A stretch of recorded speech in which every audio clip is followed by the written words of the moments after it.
ତା କାମକୁ ଦେଖିବାକୁ ସେମାନେ ଯାଇଥିଲେ। ସୋସିଆଲ ଅଡିଟ୍ ଯୋଉ ଚାଲିଛି, ସରପଞ୍ଚ ନେଇ ସରପଞ୍ଚଙ୍କ ସ୍ୱାମୀ ତାଙ୍କୁ ଦେଖିବା ପାଇଁ ଯାଇଥିଲେ କୋଉଠି କାମଟା ହେଇଛି। ଏଇ ସମୟରେ ସେ ଦୋଳଗୋବିନ୍ଦ ନାୟକ ତା ପିତା ଗୌରାଙ୍ଗ ନାୟକ ଖବର ଖାଇର ସେ ଆସି ତାଙ୍କୁ ବିରୋଧ କଲା, ଏଠି କାମ ଫାମ କିଛି ହେଇନି କି ଏମିତି କହିକି ତାଙ୍କୁ ବିରୋଧ କଲା। ବିରୋଧ କରୁଥିଲେ, ଏଇଟା କିଛି ନଥିଲା ଅସୁବିଧା। ହେଲେ ସେ ତାଙ୍କୁ ଯୋଉ ଠେଲି ଦେଲା, ଗାଡି ଉପରୁ ବସିଥିବା ବେଳେ ପେଲି ଦେଲା, ସେଇଟା ସେଥିପାଇଁ ସେ ଇଞ୍ଜର୍ଡ ହେଇଛି।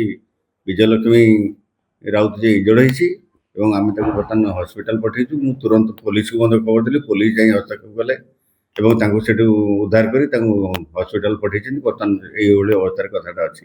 କଥାଟା ଅତ୍ୟନ୍ତ ଦୁର୍ଭାଗ୍ୟଜନକ। ଆମେ ଏସବୁ କଥାକୁ କେବେ ବି ସମର୍ଥନ କରିବା ନାହିଁ। ଏମିତି ହେଲେ ସମସ୍ତଙ୍କର ମନୋବଳ ଭାଙ୍ଗିଯିବ, କେହି କାମକୁ ଫିଲ୍ଡକୁ ଯିବେ ନାହିଁ। ଏଇଟା ବହୁତ ଦୁଃଖର କଥା। ନିଶ୍ଚିତ କରାଯିବ। ମୁଁ କେବଳ ଲିଖିତ ପାଇଲା ପରେ ସେ ସମ୍ପୃକ୍ତ ଅଧିକାରୀଙ୍କ ଠାରୁ ବା କୌଣସି ଷ୍ଟାଫଙ୍କ ଠାରୁ ମୁଁ ନିଶ୍ଚିତ ଭାବେ ଥାନାରେ ଦେବି। ମୁଁ ଥାନାରେ କହିଛି, ଲେଖା ଦ୍ୱାରା କିଛି ଅସୁବିଧା ନାହିଁ।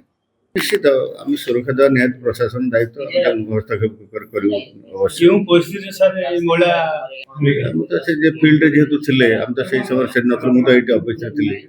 ମୁଁ ଖବର ପାଇ ତୁରନ୍ତ ପୋଲିସ ସହିତ ଯୋଗାଯୋଗ କଲି ଏବଂ ପୋଲିସ ସେଠି ଗଲେ ଏବଂ ସାଙ୍ଗେ ସାଙ୍ଗେ ତାଙ୍କୁ ହସ୍ପିଟାଲରେ ଆମ୍ବୁଲାନ୍ସରେ ତାଙ୍କୁ ପଠାହେଇଛି।